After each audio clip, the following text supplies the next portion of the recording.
how to add or insert image on your Photoshop.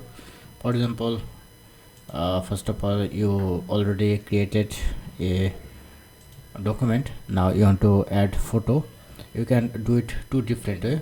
If you go to file and press on place link, then you can see, for example, you want to add this photo, then it will be automatically add to your image.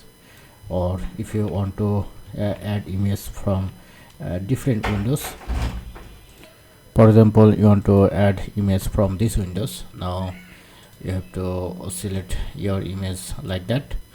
Now press the Ctrl and C. If you press on Ctrl and C, and now if you press on Ctrl and V, then your photo is add here. Now if you want to edit it, then select this icon.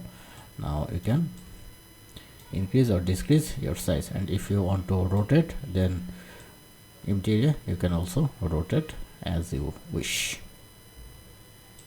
So that's it. This is how you can easily add. Hope it is helpful. Please thumbs up and do subscribe. Have a good day.